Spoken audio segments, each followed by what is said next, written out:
എല്ലാവർക്കും സലു കിച്ചണിലേക്ക് സ്വാഗതം.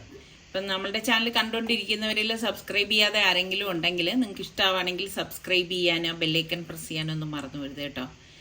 അപ്പോൾ ഇഷ്ടപ്പെട്ടാൽ ലൈക്ക് ചെയ്യാനും ഷെയർ ചെയ്യാനും കൂടി വേണേ. അപ്പം ഇന്ന് കുറേ വിശേഷങ്ങളൊക്കെ അടങ്ങിയ ഒരു വ്ളോഗാണ് കേട്ടോ. ശരിക്കും പറഞ്ഞാൽ ആകെ ഒരു മനപ്രയാസം വന്ന ഒരു ദിവസമായിരുന്നു എന്ന് തന്നെ പറയാൻ കേട്ടാ. ഒട്ടും പ്രതീക്ഷിക്കാതെയാണ് ഓരോന്നും കടന്നു വരുന്നത്. അപ്പം സാധാരണഗതിയിൽ എൻ്റെ കയ്യിൽ നിന്ന് ഇങ്ങനെ ഒരു അബദ്ധം സംഭവിക്കുന്നതല്ല, പക്ഷേ എന്തോ വരാനുള്ളത് വഴിയിൽ തങ്ങത്തില്ല എന്ന് പറയത്തില്ലേ, അത് ശരിക്കു പറഞ്ഞാൽ ശരിയാണ് കേട്ടോ. നമ്മളുടെ കുറ്റം അല്ലെങ്കിൽ കൂടി സംഭവിക്കാനുള്ളത് സംഭവിച്ചേ പറ്റത്തുള്ളൂ. എന്തായാലും നിങ്ങൾ സ്കിപ്പ് ചെയ്യാതെ അവസാനം വരെ കാണണം. അപ്പം ഡീറ്റെയിൽസ് ഒക്കെ ഞാൻ വരും വഴി ഞാൻ പറയുന്നതാണ് കേട്ടോ. അപ്പം ഞാൻ ഉഴുന്നും അരിയൊക്കെ വെള്ളത്തിലേക്ക് ഇട്ടിട്ടുണ്ടായിരുന്നു കേട്ടോ. അപ്പം അതിലേക്ക് പാകത്തിനുള്ള ഉപ്പും കുറച്ച് വെള്ളം ഒഴിച്ചിട്ട് ഞാൻ അരച്ചെടുക്കണം. ഉഴുന്നരയ്ക്കുമ്പോൾ ഞാൻ ഒരുപാട് വെള്ളം അങ്ങ് ഒഴിച്ച് അരച്ചെടുക്കത്തില്ല കേട്ടോ. അങ്ങനെ വന്നു കഴിഞ്ഞാൽ അത്ര ശരിയാവത്തില്ല.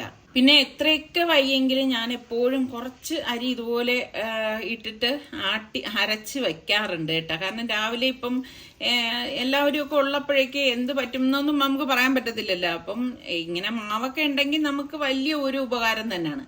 അപ്പം ഞാൻ എപ്പോഴും ഉഴുന്നിൻ്റെ ഒപ്പം ഞാൻ പറയില്ലേ, ഉപ്പ് ചേർത്ത് തന്നെയാണ് അരയ്ക്കണത്. പലർക്കും തോന്നും ഉപ്പ് അരയ്ക്കുമ്പോൾ കയ്പ്പ് രസം ഉണ്ടാവും. അങ്ങനെയൊന്നും വരത്തില്ല കേട്ടോ. പിന്നെ ഞാൻ അരി അരച്ചു. ഫസ്റ്റ് ബാച്ച് അരച്ച ശേഷം സെക്കൻഡ് ബാച്ചും ഇതുപോലെ തന്നെ അരച്ചെടുക്കേനെ കേട്ടോ. പിന്നെ ഇഡ്ഡലിക്കാവുമ്പോൾ നമ്മൾ ഒരുപാട് അങ്ങനെ വെള്ളം ഒഴിച്ചിട്ട് അരച്ചെടുക്കത്തില്ല. കാരണം ഇഡ്ഡലി എന്ന് പറയുമ്പോൾ അതിനൊരു ടെക്സ്ചറുണ്ട്, ആ ഒരു രീതിക്ക് അരച്ചെടുക്കത്തേ ഉള്ളൂ. പിന്നെ എപ്പോഴും നമ്മൾ ഇഡ്ഡലിക്കും ദോശയ്ക്കും ഒക്കെ അരയ്ക്കുമ്പോൾ നല്ല ഫ്ലഫി ആയിട്ട് കിട്ടാൻ വേണ്ടിയിട്ട് കൈ നന്നായിട്ടൊന്ന് കഴുകിയിട്ട് ഇതുപോലെ കൈകൊണ്ട് തന്നെ നന്നായിട്ടൊന്ന് മിക്സ് ചെയ്യണം കേട്ടോ. അതിൽ നാണക്കേടൊന്നും വിചാരിക്കേണ്ട കാര്യമില്ല. കാരണം നമ്മളെ കൈ വൃത്തിയായിരിക്കണം, അത്രമാത്രം ശ്രദ്ധിച്ചാൽ മതി. നല്ലതുപോലെ കൈ കൊണ്ട് ചെയ്യുന്നത് പോലെ ഒരിക്കലും സ്പൂൺ കൊണ്ട് ഇളക്കി കഴിഞ്ഞാൽ അത് ശരിയാവത്തില്ല. അപ്പൊ ഞാൻ ഇതുപോലെ രാവിലെ അരി വെള്ളത്തിൽ ഇട്ടേക്കും, പിന്നെ രാത്രി ആയിരിക്കും ഇതുപോലെ അരച്ചു വെക്കണത് കേട്ടോ. അപ്പൊ നിങ്ങള് പകല് ചെയ്യുകയാണെങ്കിൽ രാത്രി എടുത്താൽ മതി, ആ ഒരു കണക്കിന്. അപ്പൊ ഞാൻ ഇനിയിപ്പം ഇത് അടച്ച് അങ്ങ് മാറ്റി വെക്കാം. അപ്പൊ പിന്നെ നമ്മൾ ഇറങ്ങി എഴുന്നേറ്റ് രാവിലെ വരുമ്പോഴേക്കും മാവ് നല്ല പെർഫെക്റ്റ് ആയിട്ട് പൊങ്ങി കിട്ടുകയും ചെയ്യും. നമ്മൾ പിന്നെ അതിന് കാവല് നിൽക്കൊന്നും വേണ്ടല്ലോ. ഇന്ന് നല്ല ഒരു പ്രഭാതമാണ്. കാർമേഘം പക്ഷെ ഇങ്ങനെ മൂടിക്കെട്ടിയൊക്കെ ഇരിപ്പുണ്ട്. എന്തോ എനിക്കറിയില്ല ഇനിയിപ്പോൾ മഴ പെയ്യോ ഇല്ലയോ എന്നൊക്കെ ഉള്ളത്. ഇത് കണ്ടാ നമ്മളുടെ റെഡ്, അതായത് ചില്ലി റെഡിന്റെ ബൊഗൈൻവില്ലയാണ് കേട്ടോ. ഇപ്പം എന്താ ഇങ്ങനെ ഓരോന്ന് കിളുത്ത് വരുന്നുകൊണ്ടേയിരിക്കുകയാണ്. എനിക്ക് ഈ ഒരു ചെടിയും ഭയങ്കര ഇഷ്ടമാണ് കേട്ടോ. ഇപ്പം ഞാൻ കുറേ അങ്ങനെ ചെടിയുടെ ആ ഒരു കവരമൊക്കെ വെട്ടി വിട്ടായിരുന്നു. കാരണം മഴ സമയത്താണ്ടേ നമ്മളത് കവരമൊക്കെ വെട്ടി വിടാനായിട്ട്. നമ്മുടെ പിച്ചിപ്പൂ നന്നായിട്ട് പൂത്തൊക്കെ നിൽക്കുന്നുണ്ട്. പൂത്ത് നിൽക്കുന്ന ചെടികളൊക്കെ കാണുമ്പോൾ ഒരു പ്രത്യേക സുഖമാണ് അല്ലേ. അപ്പം ഞാൻ കുറേ ആയി കേട്ടാ ഇങ്ങോട്ടൊക്കെ വന്നിട്ട്. അതുണ്ടോ, ഇത് ഞാൻ അസ്ഥാനത്തായി പോയി ചെടി നട്ടതെന്നുള്ളതാണ്, ജണ്ടുമുല്ല. പിന്നെ കിച്ചണിലേക്ക് വന്നപ്പോഴേക്ക് ഫാബിമോൾ ചായക്ക് വെച്ചിട്ടുണ്ടായിരുന്നു കേട്ടോ.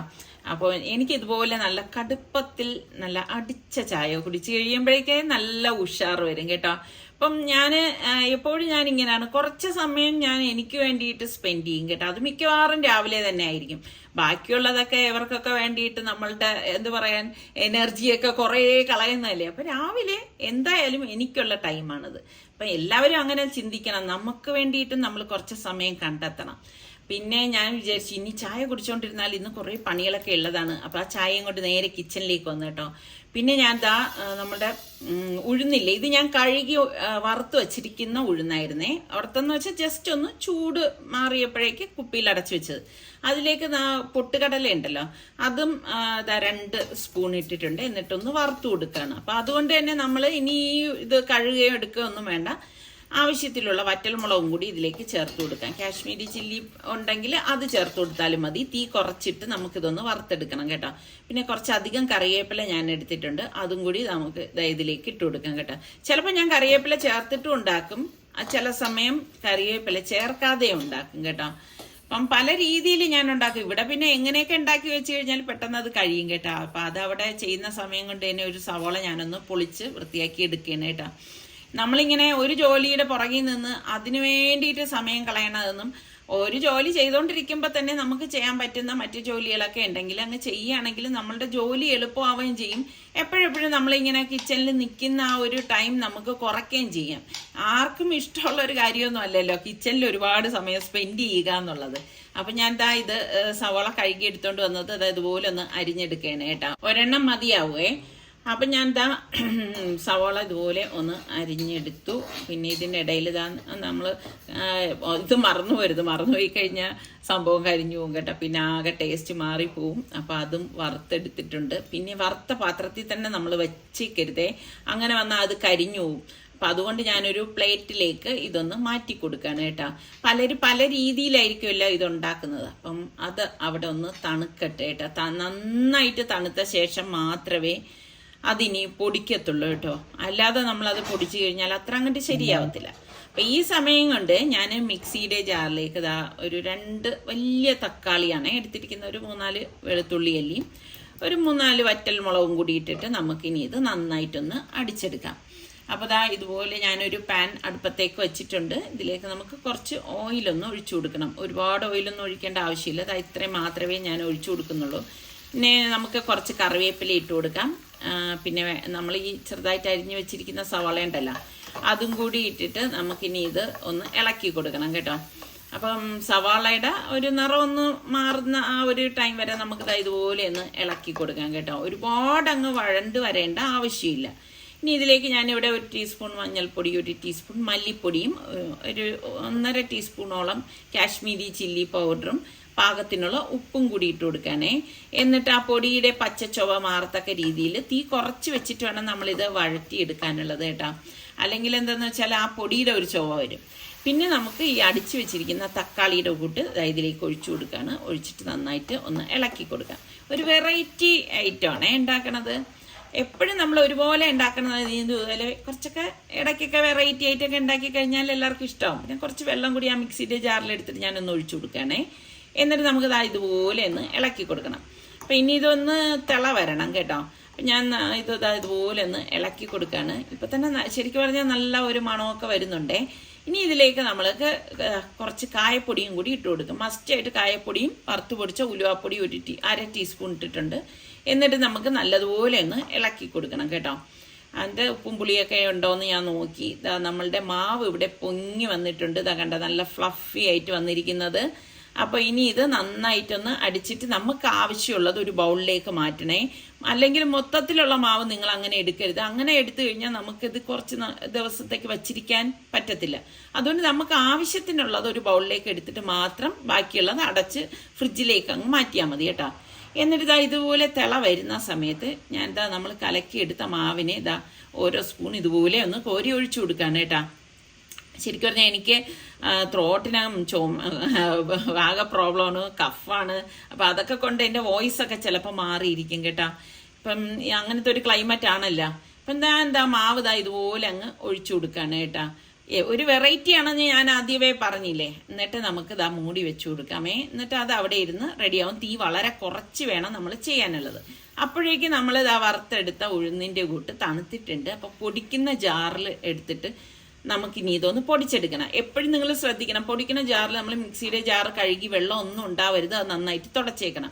അപ്പൊ പൊടിക്കുന്നതിന് തൊട്ട് മുൻപ് കുറച്ച് നമ്മുടെ കായപ്പൊടി ഉണ്ടല്ലോ, അതും പാകത്തിനുള്ള ഉപ്പും കൂടി നമ്മൾ ഇതിലേക്ക് ഇട്ട് കൊടുക്കണം കേട്ടോ. കായപ്പൊടി മസ്റ്റായിട്ട് ചേർത്ത് കൊടുക്കണം. എങ്കിൽ മാത്രമേ ടേസ്റ്റ് ഉണ്ടാവത്തുള്ളൂ കേട്ടോ. നിങ്ങളൊക്കെ ഇങ്ങനെ തന്നെയാണോ ചമ്മന്തിപ്പൊടി ഉണ്ടാക്കുന്നതെന്ന് ഒന്ന് പറയണം കേട്ടോ. ഞാൻ പറഞ്ഞില്ലേ ഓരോരുത്തരും ഓരോ രീതിക്കാണ് ഉണ്ടാക്കുന്നതെന്ന്. വെറും ഉഴുന്ന് വെച്ചിട്ടും ഞാൻ തയ്യാറാക്കാറുണ്ട്. നമ്മളുടെ ചമ്മന്തിപ്പൊടി റെഡി ആയിട്ടുണ്ട്. എന്നിട്ട് ഞാൻ ഇതൊരു പാത്രത്തിലേക്ക് മാറ്റി. ചില സമയം ഞാൻ തരിതരിപ്പായിട്ടാണ് പൊടിച്ചെടുക്കുന്നത്. അതിവിടെ റിച്ചുവിനൊക്കെ ഇങ്ങനെ കുറച്ചിങ്ങനെ കടിച്ച് കഴിക്കണം. അപ്പം അങ്ങനെ റിച്ചുവൊക്കെ ഉള്ളപ്പോൾ അങ്ങനെ ചെയ്യും. ഇതിപ്പം ഞാൻ പൗഡറാക്കി പൊടിച്ചെടുത്തതാണ് കേട്ടോ. ഒരുപാട് ഇങ്ങനെ കടിക്കാനായിട്ടൊന്നും ഇല്ല. ഇതുപോലെ വേണം പൊടിച്ചെടുക്കാൻ. അപ്പം ഒന്ന് പരത്തി വെച്ച് കൊടുക്കണം, ഒന്ന് തണുക്കാൻ വേണ്ടിയിട്ട് കേട്ടോ. അപ്പോൾ എൻ്റെ മിനി ഇഡലിയുടെ തട്ടാണ് ഈ കാണുന്നത് കേട്ടോ. കുട്ടികൾക്കൊക്കെ വീട്ടിൽ നമ്മൾ ഇതുപോലത്തെ ഇഡലിയൊക്കെ ഉണ്ടാക്കി കൊടുത്താൽ ഭയങ്കര ഇഷ്ടമായിരിക്കും അല്ലേ. എനിക്കാണെങ്കിൽ ഇങ്ങനെ ഈ കൊച്ചുമക്കൾക്കൊക്കെ ഇങ്ങനെയൊക്കെ തയ്യാറാക്കി കൊടുക്കാൻ ഭയങ്കര ഇഷ്ടമാണ്. പക്ഷെ നമ്മുടെ സനക്കുട്ടി അത്രത്തോളം ആയിട്ടില്ലല്ലോ. അപ്പം ഞാൻ എന്താ ഇതിലേക്ക് ഓയിൽ ഇതുപോലെ തേച്ച് കൊടുക്കും. പിന്നെ ഞാനിവിടെ ഫാബി മോൾക്ക് ഇങ്ങനെയൊക്കെ ഉണ്ടാക്കി കൊടുക്കും കേട്ടോ. അവൾക്ക് അതൊക്കെ കാണുമ്പം അവൾക്കും ഇഷ്ടമാണേ. എന്നിട്ട് ഇതാ നമുക്ക് ഇഡലി തട്ടിലേക്ക് മാവ് ആ ബൗള് കണ്ടോ, ചെറിയ ബൗളാണ്. അപ്പം നിങ്ങൾ ആ ഇഡലിയുടെ വലിപ്പം എത്ര ആണെന്ന് നിങ്ങൾക്ക് ഊഹിക്കാം. അത് മാവ് ഇതിലേക്ക് കോരി ഒഴിച്ചു കൊടുക്കുകയാണ്. അപ്പം ഈ ഒരു രീതിക്കാണെങ്കിൽ നമുക്ക് കുറേ ഇഡലി ഉണ്ടാക്കിയെടുക്കാൻ പറ്റും കേട്ടോ. പക്ഷെ ഞാൻ ആ അടിയിലത്തെ തട്ടിൽ ഞാൻ മാവ് ഒഴിക്കത്തില്ലേ. കാര്യം അത് ആവി വരുന്ന നേരം വെള്ളം കയറിയിട്ട് അത് ഒരുമാതിരിയാവും. അതുകൊണ്ട് ഞാൻ ഇങ്ങനെയുള്ള തട്ടിൽ അടിയിലത്തെ തട്ട് ഒഴിവാക്കിയിട്ടായിരിക്കും ബാക്കി തട്ടിൽ ഇതുപോലെ മാവ് കോരി ഒഴിച്ചു കൊടുക്കുന്നത്. ഇനി നമുക്ക് ഒന്നുമില്ല, ഇത് നമുക്ക് സ്റ്റീം കയറ്റി എടുക്കണം. പിന്നെ ഇത് ചെറിയ മിനി ഇഡലി തട്ടല്ലേ, അതുകൊണ്ട് തന്നെ പെട്ടെന്ന് റെഡിയാവും. അപ്പം ഞാൻ വെള്ളം വെച്ചിട്ടുണ്ടായിരുന്നു. ഇതിനിപ്പം ഇവിടെ ഇരുന്ന് ആവി ഇട്ടിട്ട് കേട്ടോ. അതാ നമ്മളുടെ മസാല ചേർന്നുള്ള ഇഡലി ഇവിടെ റെഡി ആയിട്ടുണ്ട് കണ്ടോ. ഇതിപ്പോൾ ആവിയിലല്ലാതെ ഞാൻ ഈ ഒരു ഗ്രേവിയിൽ മാവ് ഒഴിച്ചിട്ട് ഉണ്ടാക്കിയ ഇഡലിയാണ് കേട്ടോ. അപ്പം ശരിക്കും പറഞ്ഞാൽ ഇത് നമ്മൾക്ക് കറിയുടെ ഒന്നും ആവശ്യമില്ല, ഇങ്ങനെ തന്നെ കഴിക്കാം. അപ്പം ആവശ്യത്തിനുള്ളത് ഞാനിതാ ഇതിലേക്ക് ഇതുപോലെ ഒന്ന് കോരിയെടുക്കുകയാണ് കേട്ടോ. കണ്ടോ, ഇഡ്ഡലി പോലെ തന്നെ വരും. എന്നാൽ ചില ചോദിക്കും ഇതിനൊക്കെ ആവശ്യമുണ്ടോയെന്ന്. അതും ഒരു വെറൈറ്റി. ഇങ്ങനെയൊക്കെയല്ലേ നമ്മൾ പല പല വെറൈറ്റികൾ ഓരോന്നും തയ്യാറാക്കുന്നത്. അപ്പം ഞാൻ ഇഡലിയൊക്കെ ഇതുപോലെ എടുക്കുകയാണ്. പിന്നെ അടുത്ത് ഗ്രേവി കണ്ടോ, അത്യാവശ്യം ഗ്രേവി അതിലുണ്ട്. അപ്പോൾ അതുകൊണ്ട് തന്നെ നമുക്ക് ഞാനിപ്പം അടുത്ത ഇഡലിയും കൂടി എടുത്ത ശേഷം വീണ്ടും കുറച്ച് മാവ് ഞാൻ ഇതിലേക്ക് തന്നെ ഒഴിച്ചു കൊടുക്കും കേട്ടോ. അപ്പോഴേക്ക് കറക്റ്റ് ആയിരിക്കുമല്ലോ. അങ്ങനെ ഇപ്പം നമ്മളുടെ ഇഡലി മസാല ഇഡലി റെഡി ആയിട്ടുണ്ട് കേട്ടോ. അത് ഞാൻ കാണിച്ചു തരാമേ. കട്ട് ചെയ്തിട്ട് ഭയങ്കര ടേസ്റ്റാണ് കേട്ടോ. നിങ്ങൾ ഇങ്ങനെ ഉണ്ടാക്കി കഴിച്ചിട്ടില്ലെങ്കിൽ ഒന്ന് കഴിച്ചു നോക്കുക കേട്ടോ. സാധാരണ നമ്മൾ ഇഡലി ഉണ്ടാക്കിയിട്ടല്ലേ ചെയ്യണം, ഇതങ്ങനെയല്ല. അപ്പോഴേക്ക് നമ്മളുടെ ഇഡലി തട്ടിൽ കുഞ്ഞ് ഇഡലിയും റെഡി ആയിട്ടുണ്ട്. അപ്പം അത് ഞാൻ എടുത്തൊന്ന് മാറ്റി വെക്കാണ് കേട്ടാ. കുഞ്ഞ് ഇഡലി കാണാൻ തന്നെ നല്ല രസമാണ് അല്ലേ. നിങ്ങളൊക്കെ ഉണ്ടാക്കാറുണ്ടോ? കുഞ്ഞൻ ഇഡലി വെച്ച് നിങ്ങൾ വീട്ടിൽ എന്തൊക്കെ ഉണ്ടാക്കും ഒക്കെ പറയൂ കേട്ടാ. അപ്പം നമ്മളുടെ കുഞ്ഞ് ഇഡലി ഞാൻ തണുത്ത ശേഷം ഇഡലി തട്ടിൽ നിന്ന് ഒന്ന് മാറ്റാണ് കേട്ടോ. എനിക്കാണെങ്കിൽ സത്യം പറഞ്ഞാൽ ഇങ്ങനെ നല്ല ഷേപ്പിലൊക്കെ ചെറിയ ഇഡലി കിട്ടുമ്പോഴേക്ക് കാണാൻ ഭയങ്കര ഇഷ്ടമാണേ. കണ്ട് ആസ്വദിക്കും എന്നൊക്കെ പറയത്തില്ലേ, അത് തന്നെയാണ്. നമ്മൾ തന്നെ ഉണ്ടാക്കുന്നതാണെങ്കിൽ അത് കാണാൻ നല്ല രസമല്ലേ. ഇതാ കണ്ട, അടിക്ക് പിടിക്കുക ഒന്നും ചെയ്തിട്ടില്ല. നല്ല പെർഫെക്റ്റ് ആയിട്ട് നമ്മുടെ ഇഡലിയൊക്കെ വന്നിട്ടുണ്ട്. ആ ഒരു ബൗളിലേക്ക് ഇത് ഇത്രയും കൊള്ളുന്നെങ്കിൽ നിങ്ങൾക്ക് ഊഹിച്ചൂടെ ഈ ഇഡലിയുടെ വലിപ്പം എത്രയാണെന്നുള്ളത്. അതൊരു കുഞ്ഞൻ ബൗളാണ് കേട്ടോ, നമ്മുടെ ഐക്യെന്നൊക്കെ കിട്ടുന്ന ബൗളാണ്. അപ്പോൾ ഇത്രയേ ഉള്ളൂ. ബട്ടൺ ഇഡലി എന്നാണ് ഇതിന് പറയുന്ന പേരും, ബട്ടൺ ഇഡലി. കൊള്ളാല്ലേ. ഇനി ഇതിലും ചെറിയ ഇഡലി തട്ട് എൻ്റെ കയ്യിലുണ്ട്. അപ്പം നമുക്ക് പാനിൽ നെയ്യാണ് ഒഴിച്ചു കൊടുക്കുന്നത്. നെയ്യ് ചൂടാകുമ്പം കൊച്ചുള്ളി ഒരു 3 എണ്ണം ചെറുതായിട്ട് വട്ടത്തിലരിഞ്ഞത് ഇട്ടിട്ട് കുറച്ച് കറിവേപ്പിലയും കൂടി ഇട്ട് കൊടുക്കാം. എന്നിട്ട് നമുക്ക് ഇതൊന്ന് മൂപ്പിച്ചെടുക്കണം. ആ കൊച്ചുള്ളി ഒന്ന് നെയ്യിൽ കിടന്നൊന്ന് മൂത്ത് വരണം കേട്ടോ. ഇതൊരു വെറൈറ്റിയാണേ. നിങ്ങളിങ്ങനെ തന്നെയാണോ ഉണ്ടാക്കുന്നതെന്നുകൂടി ഒന്ന് പറയുക കേട്ടോ.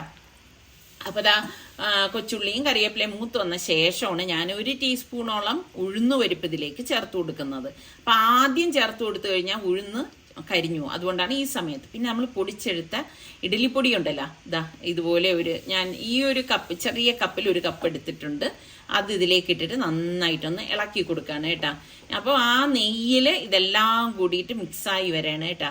അതിനുശേഷം നമ്മൾ റെഡിയാക്കി വെച്ചിരിക്കുന്ന ഇഡലി ഇതിലേക്ക് ഇട്ടിട്ട് നല്ലതുപോലെ ഒന്ന് ഇളക്കിയെടുക്കാം. അപ്പോൾ നമ്മളുടെ പൊടി ഇഡലി റെഡി ആയിട്ടുണ്ട്. ശരിക്കും പറഞ്ഞാൽ ഇങ്ങനെ നമ്മൾ വീട്ടിലുണ്ടാക്കി കഴിച്ചു കഴിഞ്ഞാട്ടല്ല, നമുക്ക് വെളിയിൽ പോയി നമ്മൾ പൊടി ഇഡലിയൊക്കെ വാങ്ങിച്ചു കഴിഞ്ഞു കഴിഞ്ഞാൽ നമുക്ക് അത്ര ടേസ്റ്റ് ഒന്നും തോന്നൂല കേട്ടോ. ഇതിന് ഭയങ്കര ടേസ്റ്റാണ്, പ്രത്യേകിച്ച് നമ്മൾ വീട്ടിലുണ്ടാക്കുന്നതല്ലേ. അപ്പം മീതെ കുറച്ച് നെയ്യും കൂടി ഒന്ന് ഇട്ട് കൊടുക്കുകയാണ് കേട്ടോ. അപ്പം നിങ്ങൾ സെർവ് ചെയ്യുന്ന ടൈമിൽ ബൗളിൽ വെച്ചിട്ട് മക്കൾക്കൊക്കെ കൊടുക്കുന്ന സമയത്ത് മീതെ ഇതുപോലെ ഇച്ചിരി നെയ്യൊക്കെ വെച്ചിട്ടങ്ങ് കൊടുക്കണം. ഉറപ്പായിട്ടും അവർക്ക് ഇഷ്ടപ്പെടും. അവർക്ക് ടിഫിൻ ബോക്സിലൊക്കെ കൊടുത്തു വിട്ട് കഴിഞ്ഞാലുണ്ടല്ലോ, അവർ ഫ്രണ്ട്സിനൊക്കെ കൊടുത്തിട്ട് വന്നിട്ട് അഭിപ്രായം പറയണേ. അതിനുശേഷം നിങ്ങൾ എനിക്ക് അഭിപ്രായം പറയണം. ഞാൻ ഉണ്ടാക്കി നിങ്ങളെ കാണിച്ചു തന്ന പൊടി ഇഡലി എങ്ങനെയുണ്ട്, നിങ്ങൾക്ക് ഇഷ്ടപ്പെട്ടോ എന്നൊക്കെ ഉള്ളത് കേട്ടോ. എന്തായാലും അടിപൊളി ടേസ്റ്റാണ്. ഒരു പ്രാവശ്യമെങ്കിലും നിങ്ങൾ ഇതൊന്ന് ട്രൈ ചെയ്ത് നോക്കണേ. അപ്പം ഞാൻ പുറത്തൊക്കെ പോകുമ്പോൾ സൽമ ഇതുപോലെ പൊടി ഇഡലി വാങ്ങിക്കും കേട്ടോ. എന്നിട്ട് എനിക്ക് ടേസ്റ്റ് ചെയ്യാൻ തരും. എനിക്ക് സത്യം പറഞ്ഞാൽ പുറത്തുനിന്ന് വാങ്ങിക്കണം പൊടി ഇഡലി അങ്ങനെ എനിക്ക് ഇഷ്ടപ്പെട്ടിട്ടില്ല കേട്ടോ. ഉള്ളത് പറയുന്നതാണേ. അപ്പം നിങ്ങൾക്ക് അങ്ങനെ പുറത്തുനിന്നൊക്കെ കഴിച്ച പൊടി ഇഡലി ഇഷ്ടപ്പെട്ടിട്ടുണ്ടെങ്കിൽ അത് എവിടെ നിന്ന് കഴിച്ചതാണ് ഇഷ്ടപ്പെട്ടതെന്ന് കൂടി പറയട്ടെ. എന്തായാലും ഇത് അടിപൊളി ടേസ്റ്റാണ്. അപ്പം ഇതാണ് നമ്മളുടെ ഇന്നത്തെ ബ്രേക്ക്ഫാസ്റ്റ്. കറിവേപ്പില തോരൻ വെക്കാനല്ല, എന്തായാലും നമ്മുടെ വീട്ടിൽ നിന്ന് തന്നെ കേട്ടോ, പഴയ വീട്ടിൽ നിന്ന് പോയി കൊണ്ടുവന്നതാണ്. കാര്യം എന്ന് പറഞ്ഞാൽ എനിക്ക് ഇവിടെ ഇപ്പൊ ഞാൻ വേസ്റ്റ് ആക്കി വെച്ചിരിക്കുന്നതാണ് ഇത് ഇത്രയും ചെറിയ കുത്ത് അതൊക്കെ ഉള്ളതുണ്ട്. പക്ഷെ ഇത് ഞാൻ ഉപയോഗിക്കും എപ്പോഴാണെന്ന് അറിയാവോ, കറിവേപ്പില ഇല്ലാത്തപ്പം. ഇതിങ്ങനെ കാണും, കറിവേപ്പില എന്ന് പറഞ്ഞാൽ എനിക്കൊരു ഹരമാണ്. അല്ല, നല്ലത് ഇങ്ങനെ കവറിലാക്കി വെക്കും. ബാക്കി ഇവിടെ വേണ്ട എല്ലാം എടുത്തു വെച്ചിട്ടുണ്ട്. ഇതൊക്കെ ഇനി കവറിലാക്കി എടുക്കണം, തരം തിരിച്ചു വെച്ചിരിക്കുന്നു. ഇനി ഇതിൽ നിന്നും കുറച്ചെടുക്കണം, പിന്നെ ഉമ്മാക്ക് കുറച്ച് കൊടുക്കണം. മരം ഒടിച്ചോണ്ട് വന്നതാ? മരം ഒടിച്ചില്ല, ഒരു കവർ ഒടിച്ച്. കരിവേപ്പില കണ്ടു കഴിഞ്ഞാലേ നല്ലതുപോലെയൊക്കെ കിളുത്ത് നിൽക്കുന്ന കണ്ടു കഴിഞ്ഞാൽ ഇടയ്ക്ക് ഇത് ഒരു വല്ലാത്തൊരു അവസ്ഥയിലായിരുന്നു. പക്ഷെ മാഷാ അല്ലാഹ് ഇപ്പം കുറച്ച് നന്നായിട്ടൊക്കെ വന്നിട്ടുണ്ട്. നമ്മൾ വീട്ടില് അതായത് നമ്മുടെ നാടൻ കറിവേപ്പില എന്ന് പറഞ്ഞു കഴിഞ്ഞാൽ അതിട്ട് വെക്കുന്ന കറിയൊക്കെ ഒരു പ്രത്യേക മണം തന്നെയാണ്. ഫ്രിഡ്ജില് ഒന്നും ചെയ്യൂല കേട്ടോ, കുറെ നാളത്തേക്ക് ഇരിക്കും. ഇതുപോലെ ഇനി ഇതെല്ലാം സിപ്ലോ കവറിലാക്കി വെക്കും. പിന്നെ കുറെ കഴിയുമ്പോഴേക്കും ഒരുപാട് നാൾ കഴിയുമ്പോൾ അത് കറുത്ത് വരും. എന്നെ സംബന്ധിച്ച് ഞാൻ ആ കറുത്തത് ഉപയോഗിക്കാറുണ്ട്. അങ്ങനെയല്ല, പോയി പറിക്കണ്ടേ. ഇവിടെ എന്റെ കരിവേപ്പില അത്ര പുഷ്ടിയോടെ വളരുന്നില്ല. എന്നാലും എമർജൻസിക്കൊക്കെ ഇപ്പൊ ഞാൻ അതിനെയാണ് ആശ്രയിച്ചുകൊണ്ടിരുന്നത്.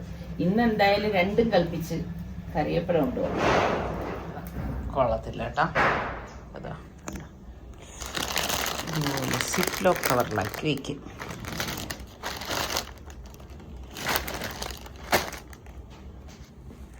മുമ്പ് നമ്മളിവിടെ ഹാൻഡ് പവറിന്റെ സോളാർ ലൈറ്റ് വെച്ചിരുന്നത് അതിനെ ഫ്രണ്ടിലേക്ക് ആറ്റി ചെറുതിനെ ഇങ്ങോട്ടേക്ക് മാറ്റി വെച്ചേ.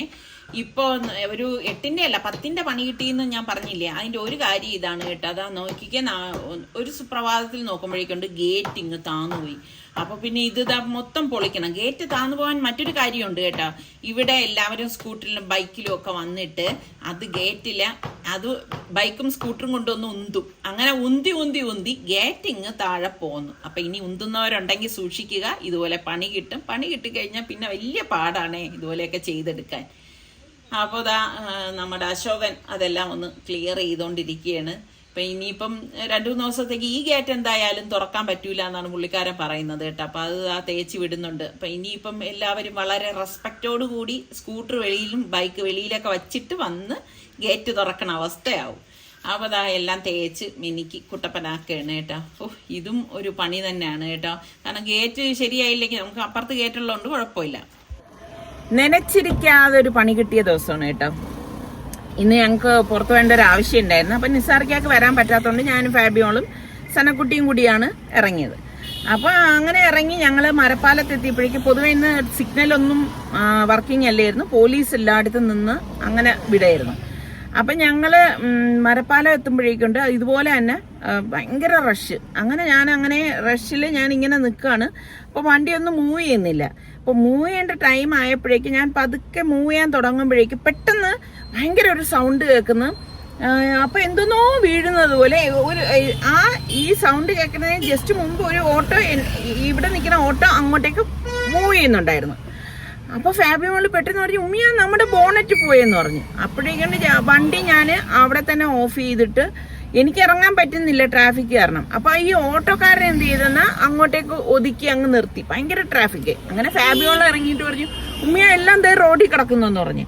അപ്പൊ ഞാൻ നോക്കുമ്പോഴേക്കുണ്ട് അവിടെ ആൾക്കാരൊക്കെ വന്നു കൂടി. പക്ഷെ എനിക്ക് ഇറങ്ങാൻ നിവർത്തിയില്ല, ഇവിടെ ഭയങ്കര റഷായിട്ട് നിൽക്കുന്ന കാരണം. അപ്പൊ ഞാൻ ഇത്രയും പ്രതീക്ഷിക്കുന്നില്ല കേട്ടാ. അങ്ങനെ ഞാനെന്ത് ചെയ്യുന്ന വെളിയിലിറങ്ങി കണ്ടപ്പോ കൊണ്ട് ഞാൻ ഞെട്ടിപ്പോയി കേട്ടോ. വണ്ടിയുടെ അവസ്ഥ കണ്ടിട്ട് ഞാൻ കാണിച്ചു തരട്ടെ, എന്നിട്ട് ബാക്കി പറയാം. ഇതാണ് നമ്മുടെ വണ്ടിയുടെ അവസ്ഥ എന്ന് പറയുന്നത്. കണ്ട,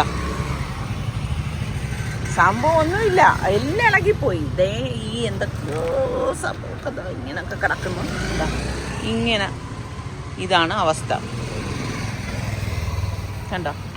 എന്നിട്ട് ആ ഓട്ടോക്കാരൻ തന്നെ വന്ന് ഇവിടെ എന്തൊക്കെയോ തൂങ്ങിക്കിടന്ന് അതിനെ വന്ന് പിടിച്ച് കെട്ടിയൊക്കെ തന്നു. ഞാൻ കയറിയിട്ട് പറയാമേ. ഞാൻ നോക്കുമ്പോൾ ഉണ്ട് ഇതൊക്കെ കൂടെ തറയിൽ കിടക്കുന്ന കുറേ ക്ലിപ്പുകൾ പൊട്ടി അവിടെ കിടക്കുന്നത്.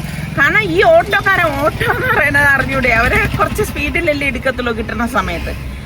അപ്പൊ ഇയാളെന്തോ നല്ല അയാൾ അങ്ങോട്ട് പോയി പാർക്കുകയും ചെയ്ത്, എന്നിട്ട് തിരിച്ചു വന്നിട്ട് പറയും ചേച്ചി ഞാൻ തട്ടിയില്ല എന്ന് പറഞ്ഞു. ഞാൻ പറഞ്ഞു തട്ടാതെ ഈ സംഭവം ഇങ്ങനെ വീഴത്തില്ലല്ലോ. ഈ സംഭവം ഇപ്പൊ ഇരിക്കുന്ന ഇവിടെ ഇതാ കണ്ട വണ്ടിയുടെ ബാക്കിലിരിക്കണേ.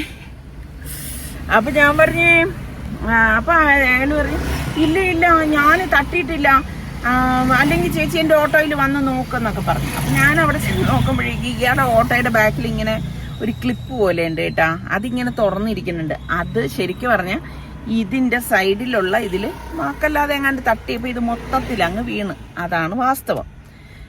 അപ്പൊ ഞാൻ പറഞ്ഞു, അപ്പൊ ഞാൻ അപ്പോഴും തന്നെ നിസാർക്കായി ഫോൺ ചെയ്ത് വീഡിയോ കോൾ ചെയ്ത് കാണിച്ചു കൊടുത്തു. അപ്പൊ എൻ്റെ അടുത്ത് പറഞ്ഞു കുഴപ്പമില്ല വണ്ടിയല്ലേ, അങ്ങനെ റോഡിൽ ഇറങ്ങി കഴിഞ്ഞാൽ വണ്ടികളാകുമ്പോൾ തട്ടേ മുട്ടയൊക്കെ ചെയ്യുമല്ല. പ്രശ്നം അയാൾ കിടന്ന് അയ്യോ ചേട്ടാ ഞാനല്ല എന്ന് പറയണ കേട്ടാ. പിന്നെ സാർക്ക് ചോദിക്കുന്നുണ്ട്, ആരെങ്കിലും ഒരാൾ തട്ടാതെ ഇത് വീഴില്ലല്ലോ, ഒന്നുകിൽ ഞാനായിരിക്കണം അല്ലെങ്കിൽ അദ്ദേഹം ആയിരിക്കണം. ഞാനെന്ന് പറയാൻ ഞാൻ വണ്ടി അവിടെ നിന്ന് എടുത്തിട്ടില്ലല്ലോ. അപ്പൊ ഞാൻ പറഞ്ഞ ഞാനല്ലല്ലോ, ഞാൻ വണ്ടി എടുത്തില്ലല്ലോ, ഈ റഷ് കാരണം ഞാൻ വണ്ടി അങ്ങനെ നിൽക്കാതിരുന്ന നിങ്ങളല്ലേ സൈഡിൽ കൂടെ പോയപ്പം ഇങ്ങനെ തട്ടി വീണെന്നൊക്കെ പറഞ്ഞു. എന്നിട്ട് അയാള് അപ്പൊ നിസാർക്ക് പറഞ്ഞു ഇല്ല നിങ്ങൾ പൊയ്ക്കോ, അല്ല പിന്നെ ഇനിയിപ്പം. അപ്പൊ അവിടെ നിന്നൊരു പറഞ്ഞു അയ്യോ നിങ്ങൾ എന്തെങ്കിലും അയാളിൽ നിന്ന് വാങ്ങിക്കേണ്ടേന്ന് പറഞ്ഞു. അപ്പൊ നിസാർക്ക് പറഞ്ഞു വേണ്ട ഒന്നും വേണ്ട, അദ്ദേഹം പോട്ടെ എന്ന് പറഞ്ഞു. കാരണം നമ്മൾ അങ്ങനെയൊക്കെ നമ്മൾ ചെയ്യുന്നോണ്ട് എന്ത് ഗുണം അല്ലേ, സംഭവിക്കാനുള്ളത് സംഭവിച്ചു. അങ്ങനെ പിന്നെ അങ്ങനെയാണ് അങ്ങേര് വന്ന് ഇതെനിക്ക് കെട്ടിവെച്ച് തന്നത് കേട്ടാ. പിന്നെ അത് കഴിഞ്ഞപ്പോൾ നിസാർക്ക് പറഞ്ഞു എന്തായാലും നിനക്ക് വണ്ടി എടുക്കാൻ പറ്റുമോ എന്ന് ചോദിച്ചു. അപ്പൊ നിസാർക്കൊക്കെ വരാൻ പറ്റാത്തത് കൊണ്ടല്ലേ നമ്മളിങ്ങനെ വന്നത്. അപ്പൊ ഞാൻ പറഞ്ഞു കുഴപ്പമില്ല, വണ്ടിയൊക്കെ എനിക്ക് എടുക്കാൻ പറ്റും, പ്രശ്നമൊന്നുമില്ല എന്ന് പറഞ്ഞു. അങ്ങനെ ഇപ്പം ആ വണ്ടി എടുത്തിട്ട് ഞാൻ പറഞ്ഞില്ലേ ആ വണ്ടിയിലാണ് ഞങ്ങൾ ഇപ്പം വന്നിരിക്കുന്നത്. അപ്പം ഇവിടെ എത്തിയപ്പോഴേക്കും ഞാൻ പറഞ്ഞ 1-2 സാധനങ്ങൾ വാങ്ങിക്കാണ്ടായിരുന്നു. അങ്ങനെ അത് അവിടെ നിന്ന് ആ കടയിൽ നിന്ന് വേണം വാങ്ങിക്കാൻ. അപ്പോൾ അത് വാങ്ങിക്കാനായിട്ട് ഫാബി മോള് പോയിരിക്കുകയാണ്. പിന്നെ സനക്കുട്ടി ഇതാ ഇവിടെ കിടന്ന് ഉറങ്ങുന്നുണ്ട്, കാണിച്ചു തരാമേ. കണ്ടോ പാവോ. അപ്പൊ അങ്ങനെ നമ്മൾ പെട്ടു എന്ന് തന്നെ പറയാം, വിചാരിച്ചിരിക്കുക. സാധാരണ ഇങ്ങനെയുള്ള ഞാൻ കഴിഞ്ഞ വീഡിയോയിൽ ഇതിന് തൊട്ട് മുൻപ് വരുന്ന വീഡിയോയിൽ ഞാൻ പറഞ്ഞിട്ടുണ്ടായിരുന്നു കേട്ടാ ഡ്രൈവിങ്ങിനെ കുറിച്ചൊക്കെ. അതുപോലെ കാര്യം എനിക്ക് പറയാനുള്ളതാണ്, നമ്മൾ പ്രാർത്ഥിച്ചെടുത്തിട്ടൊക്കെ തന്നെയാണ് വണ്ടി എടുക്കണത്. പക്ഷെ വരാനുള്ളത് വഴിയിൽ തങ്ങില്ല എന്നറിയത്തില്ലേ. സാധാരണഗതിയിൽ എനിക്കാണെങ്കിൽ ചെറിയ കാര്യങ്ങളൊന്നും ഭയങ്കര ടെൻഷനാണ് കേട്ടാ. പക്ഷേ ഇത് ഇന്നെന്തോ എനിക്ക് അത്ര ഒരു ഭയങ്കര ടെൻഷൻ കാര്യങ്ങളും ഒന്നും തോന്നിയില്ല. അതെന്തുകൊണ്ടാണെന്ന് എനിക്ക് അറിയത്തില്ല. പിന്നെ നിസാർക്ക അങ്ങനെ എന്ത് പറയാൻ, അങ്ങനെ ഭയങ്കരമായിട്ട് ഷൗട്ട് ചെയ്യാത്ത ഒരാളൊക്കെ ആയതുകൊണ്ടായിരിക്കാം ചിലപ്പം. കാരണം ഇത് സംഭവിച്ചു പോയി. ഇപ്പം എൻ്റെ കയ്യിൽ നിന്നായാലും ഇപ്പം ചിലപ്പോൾ നിസാർക്കയുടെ കയ്യിൽ നിന്നായാലും സംഭവിച്ചത് ഇപ്പം നമ്മൾ മനഃപൂർവ്വം വരുത്തിയിരിക്കുന്ന ഒരു തെറ്റല്ലല്ലോ, അതുകൊണ്ടായിരിക്കാം കേട്ടോ. എന്തായാലും നിസാർക്ക് ഈ വണ്ടി ഇതുവരെ കണ്ടിട്ടില്ല, ഇനി നേരെ വീട്ടിൽ പോകുമ്പോഴേ കാണത്തുള്ളൂ. അപ്പം ഞാൻ സുലുവിനെ വിളിച്ചത് കാണിച്ചു കേട്ടാ. അപ്പം സുലു പറഞ്ഞു ഉമ്മ ഇത് പോലീസ് കണ്ടാൽ ഇത് പ്രശ്നമല്ലേന്ന് ചോദിച്ചു. ഞാൻ പറഞ്ഞു എടാ ഇവിടെ നിന്ന് വീട് വരെ എത്തണ്ടേ സംഭവം, ഈ വണ്ടിയും കൊണ്ടല്ലേ എനിക്ക് വീട്ടിലെത്താനായിട്ട് പറ്റത്തുള്ളൂ, അങ്ങനെ പറഞ്ഞിരിക്കുന്നു. അപ്പൊ വണ്ടി ഡ്രൈവിംഗ് ചെയ്യുന്നവര് മനസ്സിലാക്കേണ്ട ഒരു കാര്യം, ഇങ്ങനെയുള്ള സംഭവങ്ങൾ വരുമ്പോഴും അതിനെ നമ്മൾ എങ്ങനെ അഭിമുഖീകരിക്കാം എന്നും കൂടി ചിന്തിച്ചേക്കണം. ഇനിയിപ്പം നല്ല ഒരു പൈസ ഇറങ്ങും എന്നാണ് തോന്നുന്നത്. കാരണം എന്താ കണ്ട ഫുള്ള് ഇങ്ങനെ അങ്ങായിപ്പോയി. ഇത് പറഞ്ഞിട്ട് കാര്യമില്ല. എന്തായാലും ഒരു 1.5 മണിക്കൂർ നമുക്ക് പോയി കിട്ടി എന്ന് പറഞ്ഞാൽ മതി കേട്ടാ. ഈ സമയം പോയി കിട്ടുക എന്നുള്ളതല്ല, നമ്മൾ ആ മാനസികമായിട്ട് ആകെ തകർന്നു പോകും, പ്രത്യേകിച്ച് നമ്മൾ ഒറ്റയ്ക്കാവുമ്പോൾ. പക്ഷെ അതിൽ നിന്ന് നമ്മൾ ഈ പറഞ്ഞ മാതിരി ഏത് പ്രതിസന്ധിയും ഞാൻ നേരത്തെ പറഞ്ഞതുപോലെ നമ്മൾ തരണം ചെയ്യാൻ പഠിക്കണം. അപ്പം ഇതുപോലെയൊക്കെ അവസ്ഥകൾ വരുമ്പം സ്വയം നമ്മൾ അങ്ങനെ ആയിപ്പോവും കേട്ടോ. എന്തായാലും ഇനിയിപ്പം അവിടെ നിന്ന് വണ്ടി എടുത്തിട്ട് ഇതാ പോവുകയാണേ.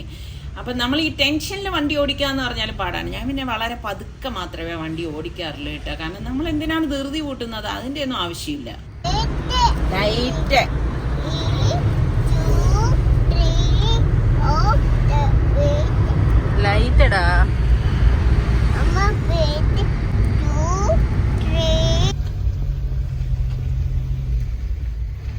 നമ്മൾ വീട്ടിലെത്തി. സാർക്ക് എത്തിയിട്ടില്ല കേട്ടാ. സനക്കുട്ടി കറക്റ്റ് ടൈം ഏട്ടാ ഞങ്ങൾ വന്ന് കയറിയത്. ഇതാ നിസാർക്ക് വന്ന് ഒരുമിച്ച്. ഇതാ വണ്ടി, ഇതാണ് അവസ്ഥ. ഇത് ബാബി അത് ഇളക്കി വെക്കാനായിട്ട് എടുത്തിങ്ങനെ, എന്നിട്ട് സമ്മതിച്ചു തരണ്ടേ. അയാൾ പറഞ്ഞു ചേച്ചി ഞാൻ തട്ടിയില്ല എന്ന്. പക്ഷെ ഇത് നിങ്ങൾ നോക്കി ഇത്രയും പീസ്. ഞാൻ അവിടെ നിന്ന് വണ്ടി അനക്കിയിരുന്നെങ്കിലേ ഈ സംഭവം ഫുള്ള് ഊരി തറയിലങ്ങ് പോയി. കുറെ ക്ലിപ്പുകൾ തെറിച്ചു പോയിരിക്കുന്നു. ഇതാ ബാക്കിൽ അതൊന്നും എടുത്ത്. ഞാൻ നേരത്തെ ടെൻഷനിൽ ബോണറ്റ് എന്ന് പറഞ്ഞു, ബമ്പറാണ് കേട്ടാ. അപ്പോൾ ഈ ബമ്പർ ഇതിൻ്റെ അകത്തിരുന്ന് കഴിഞ്ഞാൽ വളഞ്ഞു. അപ്പം നിസാറിക്കാൻ വന്നപ്പോഴേക്ക് ഇതാ ഇതെല്ലാം കൂടിയിട്ട് ഇനിയിപ്പോൾ പുറത്തേക്ക് എടുക്കുകയാണ് കേട്ടാ. എന്തോ ഒരു അവസ്ഥയാണെന്ന് നോക്കിക്കേ. ശരിക്കും പറഞ്ഞാൽ ഇത്രയും ആ ഒരു ബമ്പറിൻ്റെ ആ ഫുൾ ഭാഗം പോയി കിട്ടുക എന്ന് പറയുമ്പോൾ തന്നെ ഭയങ്കര ഒരു വിഷമമാണേ. ഞങ്ങൾ കാറും കൊണ്ട് വരുമ്പോൾ തന്നെ റോഡിൽ നിന്ന് ആൾക്കാർ എന്തോ ഒരു സംഭവം കാണുന്നത് പോലെ നമ്മുടെ കാറിനെ നോക്കുകയാണ് കേട്ടാ. ചിലർ ചിരിച്ചോണ്ട് പോകുന്നവരുണ്ട്, ചിലരിങ്ങനെ കൈ മുഖത്ത് അതിശയത്തിൽ വയ്ക്കുന്നവരുണ്ടായിരുന്നു. എന്തായാലും നമുക്ക് വരാനുള്ളത് വന്ന് തന്നെ പോകുന്ന ഞാൻ നേരത്തെ പറഞ്ഞില്ലേ. ഇനി നമ്മൾ എത്രയൊക്കെ സൂക്ഷിച്ചെന്ന് പറഞ്ഞാലും വരാനുള്ളത് വന്നിട്ട് പോകും. അപ്പം ഇതാ കണ്ടോ, നമ്മളുടെ ഇവിടെ സോളാർ ലൈറ്റ് വെച്ചത് കൊണ്ട് തന്നെ ഇവിടെ സെൻസർ ലൈറ്റ് ആയതുകൊണ്ട് ഒരു അനക്കം വരുമ്പോഴേക്കും അത് ലൈറ്റ് ബ്രൈറ്റ് ആവും. പിന്നെ അനക്കം കഴിയുമ്പോഴേക്കും അത് കുറച്ച് കഴിയുമ്പോൾ ഡിം ആവുകയും ചെയ്യും. എന്തായാലും സംഭവം അടിപൊളി കേട്ടോ. അപ്പോൾ ഇതൊക്കെയാണ് ഇപ്പോഴത്തെ വിശേഷങ്ങൾ. ഡ്രൈവ് ചെയ്യുന്നവർ പ്രത്യേകം സൂക്ഷിച്ച് ഡ്രൈവ് ചെയ്യുക.